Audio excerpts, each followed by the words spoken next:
Ante todo, un saludo cordial a quienes escuchen estas palabras que pretenden simplemente explicar el sentido y la estructura del libro que acaba de publicar la editorial Fonte sobre la eclesiología del Papa, una iglesia sinodal y bautismal.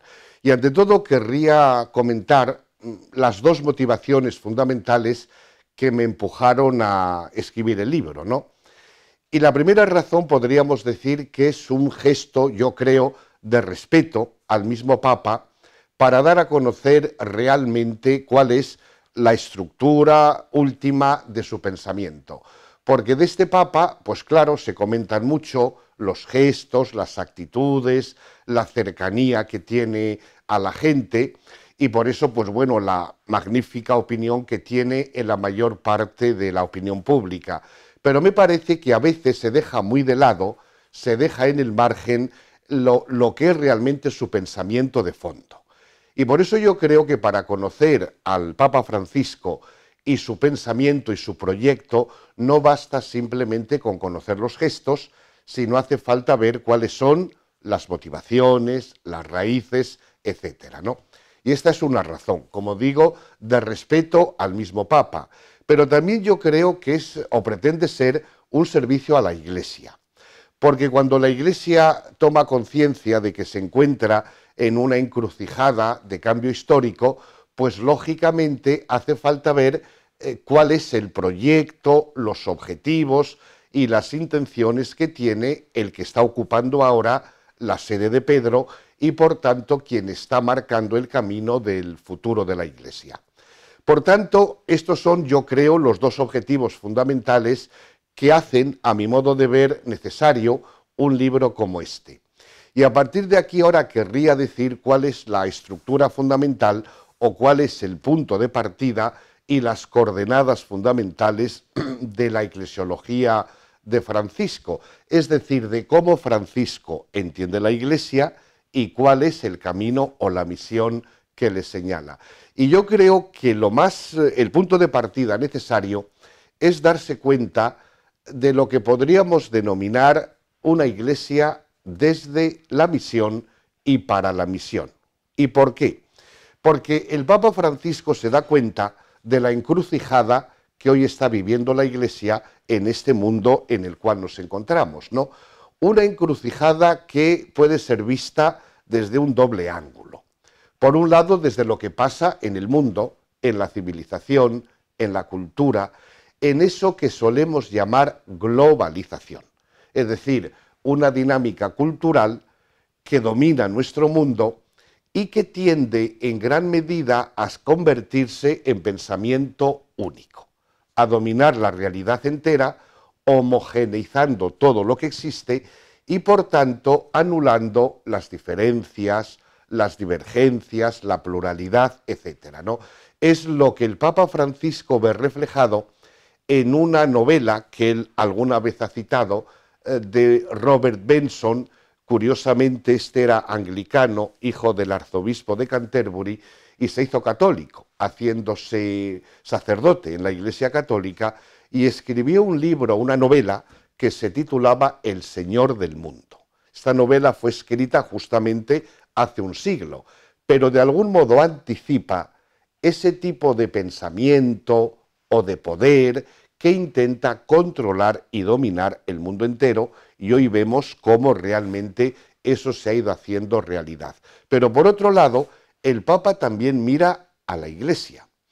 Y en la Iglesia nos encontramos, por un lado, según el análisis y los juicios que él hace, nos encontramos por un lado con que en la Iglesia hay lo que él en algún momento ha denominado como el apagamiento o el desdibujamiento del entusiasmo misionero. Pero por otro lado nos encontramos en una Iglesia que es auténticamente mundial, que hoy día está la Iglesia en todas las partes del mundo y hay diócesis en todos los continentes y sobre todo en Europa estamos acostumbrados a verlo todo desde nuestros ojos. El Papa Francisco, no lo olvidemos, viene, como él decía, del fin del mundo y por tanto aporta otra experiencia, otra perspectiva, otra sensibilidad, y por tanto, porque fijémonos que ahora una iglesia como la argentina, latinoamericana, se encuentra en el centro de la catolicidad. Y nosotros, toda la iglesia, tenemos que acostumbrarnos a ese periodo nuevo que ahora comienza. Y ese es el escenario de la misión. Y por tanto, la iglesia vive desde urgida y llamada por esa situación histórica y lógicamente tiene que aportar su testimonio en ese mundo que estamos viviendo. Por eso no puede ser más que una iglesia en salida, una iglesia que se dé cuenta de lo que está sucediendo, de cuáles son los mecanismos que mueven nuestro mundo, cómo eso genera homogeneización y exclusión de los más desfavorecidos, y una iglesia que es auténticamente mundial, una comunión de iglesias y que tiene que evangelizar ese mundo. Por eso yo digo que en primer lugar la iglesia tal y como la ve Francisco es una iglesia que nace de la misión y para la misión. Pero luego esto tiene otra doble característica. Por un lado decíamos que es una iglesia bautismal. Y una iglesia bautismal, ¿por qué él pone el bautismo en el centro? Pues por un lado pone el bautismo en el centro porque es la celebración del acontecimiento salvífico por antonomasia. Lo que nos hace cristianos es el bautismo, que es participación en el misterio pascual de Cristo. Pero esto significa, por tanto, que todos en la Iglesia, en cuanto bautizados, tenemos igual dignidad y tenemos igual responsabilidad. Consiguientemente podríamos decir, esa misión que hace falta, o la llevan adelante todos los bautizados, por tanto, sobre todo los laicos, o la Iglesia no puede llevar adelante esa misión que ha recibido de su fundador, de Jesucristo, ¿no? Pero al mismo tiempo, la Iglesia de bautizados es una Iglesia también plural, porque ya vemos cuántos carismas hay, cuántos movimientos, cuántas asociaciones, y cada uno tiene derecho a conservar su carisma, su peculiaridad, y de cara a eso es por lo que el Papa Francisco ha puesto en el centro la idea de una iglesia sinodal.